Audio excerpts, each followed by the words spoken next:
எங்கே தேடுவேன் எஜமான, எங்கே தேடுவேன் எஜமா, எங்கே தேடுவேன் எஜமான, எங்கே தேடுவேன் எஜமா.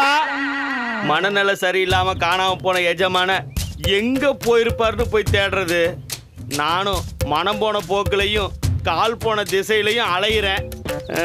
எஜமா கண்ணுக்கு தட்டுப்படவே மாட்டேங்கிறாரு. நம்ம கண்ணுக்கு தட்டுப்படலைனாலும் பரவாயில்ல, அந்த பூதகுமார மூசா கண்ணுக்கு தட்டுப்படவே கூடாது. அப்படி தட்டுப்பட்டுட்டா சமாதி ஆக்கிடுவா. எஜமா, எஜமா,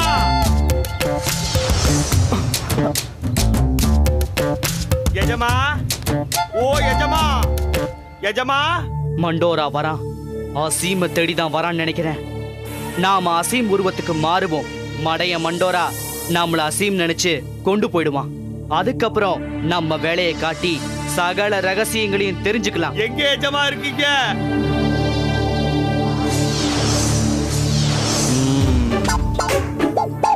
எங்கே தேடுவேன் எஜமான, எங்கே தேடுவேன் எஜமா, எஜமா. மீனு மீனு மீனு வாங்கலையோ? மீனு பெரிய பெரிய சுறா மீன் எல்லாம் இருக்குது. மீனு மீனு மீனு வாங்கலையோ? மீனு எஜமா. தடியா வா எஜமா.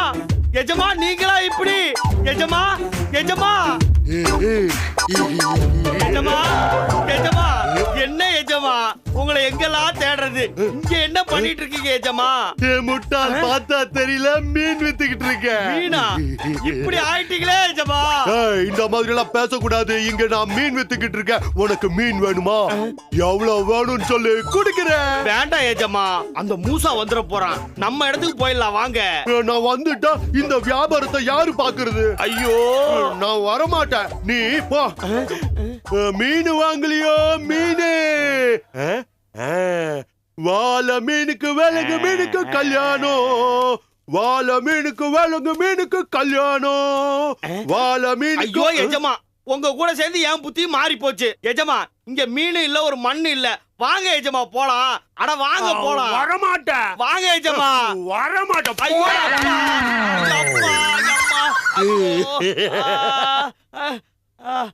6 அடி 80 கிலோ தனியாளா சமாளிக்க முடியாது. டங்கினி டிங்கினிய கூப்பிட வேண்டியதா. டங்கினி டிங்கினி உடனே இங்க வாங்க.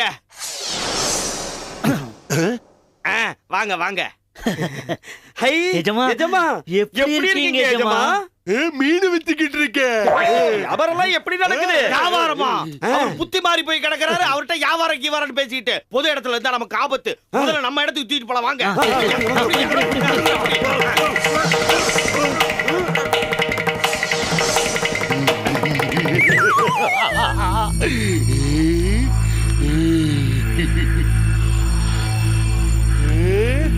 இது எந்த இடம்? இதுக்கு முன்னாடி இந்த இடத்த நான் எங்கேயோ பார்த்திருக்கேனே. வேற எங்கேயும் பார்த்திருக்க மாட்டீங்க, இங்கே ஏதோ பார்த்திருப்பீங்க. டிங்கினி, எஜமா கிட்ட லாவணி பாடுறத நிறுத்த போறியா இல்லையா நீ? சரி நிறுத்திட்டேன். ஒரு வழியா எஜமான கொண்டாந்து நம்ம இடத்துல சேர்த்துட்டோம். சேர்த்தது பெரிய விஷயம் இல்ல. இது வரைக்கும் மூசா கண்ணுல படாம இருந்தாரு, அதுதான் பெரிய விஷயம். நமக்கெல்லாம் சந்தோஷம். சரி சரி, சந்தோஷப்பட்டது போதும். இப்ப இவர் என்ன பண்ணலாம்? வழக்கம் போல கட்டி போட்ட வேண்டியதுதான். ஆமா, வழக்கம் போல கட்ட அவுத்துருவாரு. வழக்கம் போல என்னைய கட்டையால அடிச்சு போடுவாரு. வழக்கம் போல அவர் எஸ்கேப் ஆயிருவாரு. நம்ம வழக்கம் போல அவரை தேடிட்டு போக வேண்டியது. போல நம்ம அவர் கண்டுபிடிச்சு நிறுத்துங்கப்பா. இருக்கிற நிலைமை தெரியாம வழக்கம் போல காமெடி பண்ணிக்கிட்டு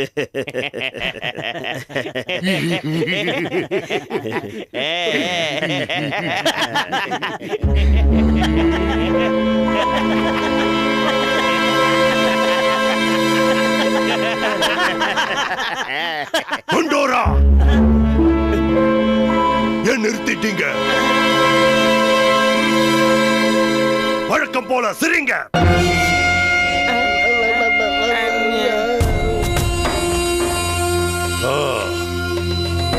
என்ன பாக்குறீங்க? வழக்கம் போல இப்ப எனக்கு மாயை பிடிக்கல. நீங்க என்ன பிடிக்கிறதுக்கு முன்னாடியே மாயை என்ன விட்டுருச்சு.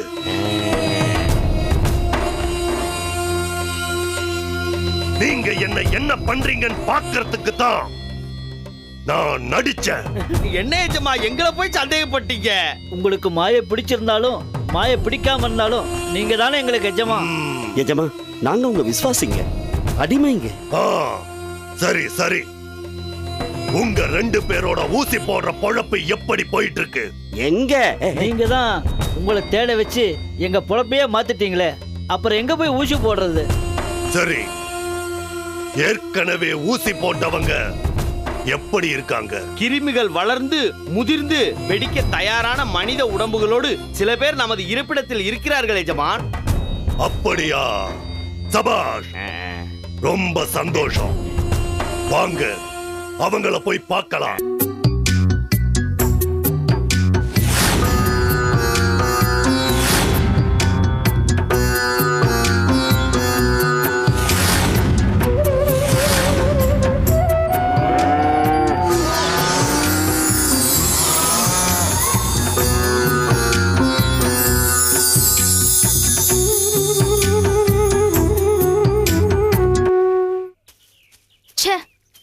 இந்திரனும் பிரம்மதேவரும் கிருஷ்ணனோட மாடுகளை கடத்திட்டு போனதுல இருந்து கிருஷ்ணர் உபவாசம் இருந்து தன்னைத்தானே ரொம்ப வருத்திக்கிறாரு. என்னது? கிருஷ்ணர் மேய்க்கிற மாட பிரம்மனும் இந்திரனும் கடத்திட்டு போயிட்டாங்களா? ச்சே, ஒரு நாள் நான் இல்லாதனால எவ்வளவு வில்லங்களும் நடந்திருக்கு பாத்தியா? நான் மட்டும் இருந்த கிருஷ்ணரோட மாட கடத்த விட்டுருப்பனா? ஏய், அடங்குடா. நீ என்ன பெரிய பிஸ்தாவா? நீ இருந்திருந்தாலும் மாடுகள் கடத்ததான் பட்டிருக்கோம். ஆமா, இது கடவுள்களுக்கிடையே நடக்கிற பிரச்சனை, நம்மளால எதுவும் பண்ண முடியாது. Okay okay.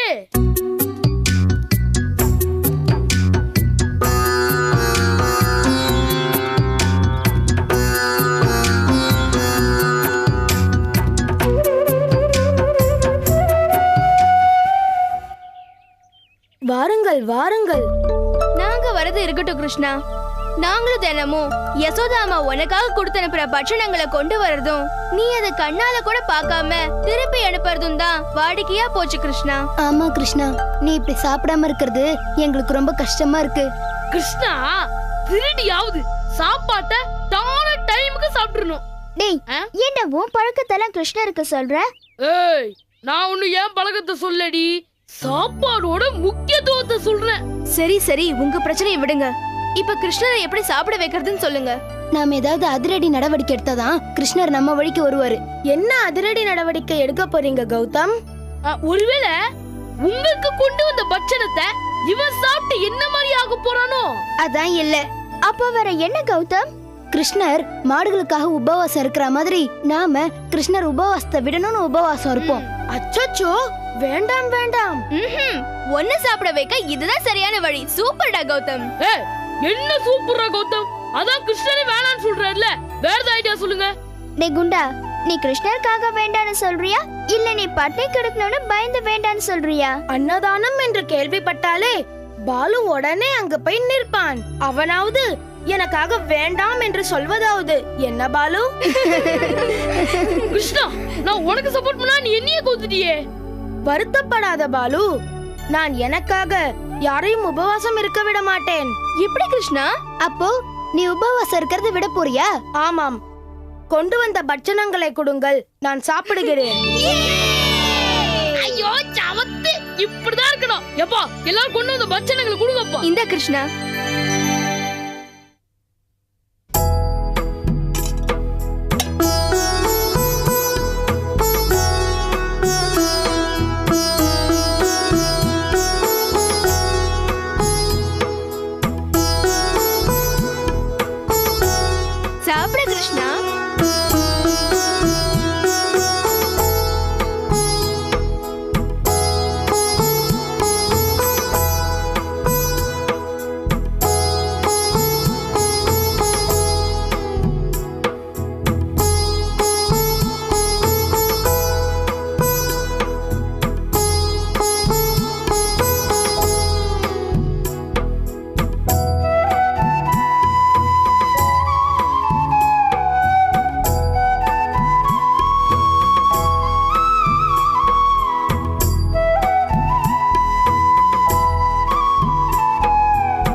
கிருஷ்ணா.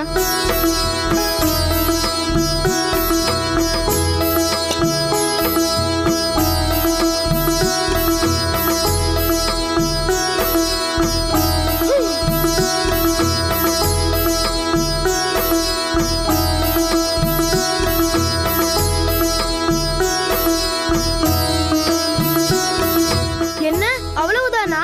பட்சணங்கள் தீர்ந்து விட்டதா? கிருஷ்ணா, பட்னி கிடந்தா ஒரேடியா பட்னி கிடந்துடுற, சாப்பிட்டா மொத்தத்தையும் அமுக்கிடுற. உன் கேரக்டரை புரிஞ்சுக்கவே முடியலையே. பாலு, இது 40 நாள் பசி. அதனால்தான் நீங்கள் கொண்டு வந்த எல்லாவற்றையும் சாப்பிட்டு விட்டேன். அதனால என்ன கிருஷ்ணா, நீ சாப்பிட்டது எங்களுக்கு சந்தோஷம்தான். கிருஷ்ணா, எங்கள் கோரிக்கையை ஏற்று. இல்ல இல்ல, எங்களோட உண்ணாவிரத மிரட்டலுக்கு பயந்து. ஆமா ஆமா, எங்களோட மிரட்டலுக்கு பயந்து. இல்லை இல்லை, இது குருவி அமர பனம்பழம் விழுந்த கதைதான். என்ன பார்க்கிறீர்கள்? சூரியனை கண்ட காலை பனி போல மாயை விலகி ஆவினங்கள் வந்துவிட்டன.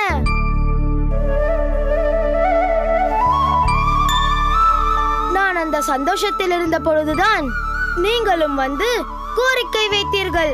பிரச்சனையும் முடிந்தது. இது குருவி அமர பனம்பழம் விழுந்த கதைதானே?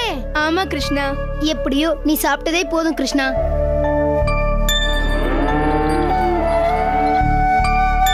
அப்போ அங்க மேய்றதெல்லாம் நம்ம மாடுங்களா கிருஷ்ணா?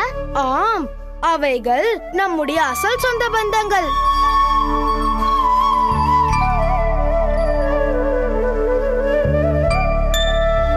அப்போ கிருஷ்ணா, இந்திரனும் பிரம்மதேவரும் தோற்று போய் விட்டார்களா? இல்லை, யாரும் தோற்று போகவும் இல்லை, வெற்றி பெறவும் இல்லை. எது எப்படி நடக்க வேண்டுமோ அது அப்படியே நடந்திருக்கிறது. எது யாருக்கு உரியதோ அது அவரிடம் சேர்க்கப்பட்டிருக்கிறது. குழப்பம் தீர்ந்தது. மகிழ்ச்சியும் ஆனந்தமும் பொங்கட்டும்.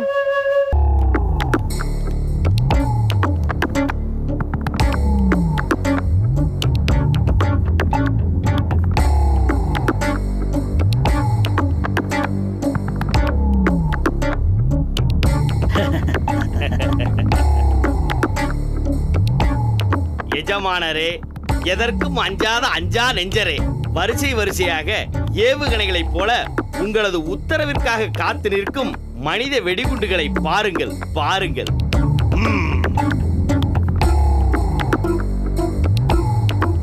நீங்கள் போ என்றால் போகவும், வெடி என்றால் வெடிக்கவும் தயாராகிவிட்ட இந்த மனித வெடிகுண்டுகளை கண்டு உலகமே பிரளயப்பட போகும் நாள் வெகு தொலைவில் இல்லை. வெற்றி, மாபெரும் வெற்றி. அகில லோக மாந்திரீக சரித்திரத்திலேயே எந்த மாந்திரிகனும் யோசித்து கூட பார்க்க முடியாத, யோசித்தாலும் செயல்படுத்த முடியாத ஒரு மாபெரும் சாதனையை இந்த அசீம் பதூதா அபாரமாக செய்துவிட்டான். இனி என்னை வெல்ல இந்த 14 லோகங்களிலும் எவனும் இல்லை. எனக்காக வெடித்து சிதறப் போகும் மனித வெடிகுண்டுகளே, யாக கூட்டமே, எனது கட்டளை வரும் வரை காத்திருங்கள். ரொம்ப சந்தோஷமா இருக்கு எஜமா. இதெல்லாம் பார்த்தாலே மூசா அஸ்திரத்தை கொடுத்துருவா. ஆமா எஜமா, எனக்கு ஒரு சந்தேகம். என்ன சந்தேகம்? நீங்க இவங்களை காட்டி மிரட்டியும் மூசா பயப்படாம இவங்களை குணப்படுத்துற முயற்சியில இறங்கிட்டான்னா? அதானே. என்ன எஜமா, மண்டோரை தான் முட்டாள்தனமா மறந்துட்டான்னா நீங்களுமா மறந்துட்டீங்க? ஆஞ்சநேயரு லட்சுமணனுக்கு கொடுத்து குணப்படுத்தின சஞ்சீவனி மூலிகை சாறை குடிக்க கொடுத்தா இந்த மனித வெடிகுண்டுகள் ஒரு நொடியில சாதாரண மனுஷங்களா மாறிடுவாங்கன்னு நீங்க சொல்லல? என்ன எஜமா அசந்து போய் நிக்கிறீங்க? ஆமா ஆமா சொன்னேன். தங்கினி, உன் மேலதான் தப்பு. எஜமா சொன்னதை எஜமானுக்கே ஞாபகப்படுத்துறியா? எஜமானுக்காக இல்ல, மறந்து போன உனக்காக தான் ஞாபகப்படுத்தினேன். தங்கினி, நான் உங்களுக்கு ஞாபகம் இருக்கான்னு சோதிச்சு பார்த்தேன். இந்த அசீம் பதூதா எப்பவுமே எதையுமே மறக்க மாட்டான். சஞ்சீவனி மூலிகை லக்ஷ்மணரை காப்பாத்த ஆஞ்சநேயர் எடுத்து வந்ததாச்சே, அதை எங்க போய் எப்படி எடுக்கிறது?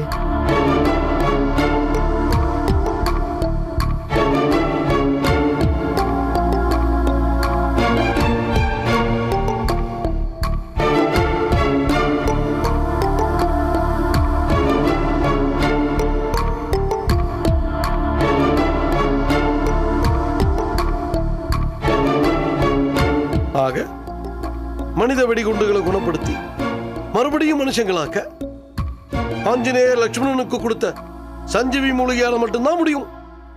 ஆமா தாத்தா. ஏமோசா, அது எங்க இருக்கு, எப்படி இருக்கும், எப்படி பறிக்கிறதுன்னு ஏதாவது தகவல் சொன்னாங்களாப்பா? கூட வந்து பறிச்சு அரைச்சு தரேன்னு சொன்னாங்களாம். இந்த எகத்தால தானே வேணாங்கிறது. சஞ்சீவ மூலிகை பத்தி எதுவுமே தெரியாதுங்கிறப்ப அதை எப்படி தேடி போறது? அத பத்தி எல்லாம் அவங்க எதுவுமே சொல்லல. அவங்களுக்கு இத பத்தி எந்த தகவலும் தெரியற மாதிரியும் தெரியல. இந்த விஷயத்துல நுனி எது அடி எதுன்னு நாம தான் கண்டுபிடிச்சு தேடி போகணும். எது தேடி போகணுமா? அப்போ நீ மூலிகையை தேடி போறியா? ஆமா தாத்தா, போனா தானே மூலிகையை கொண்டு வர முடியும். நான் இப்பவே கிளம்பி போகலான்னு இருக்கேன் தாத்தா.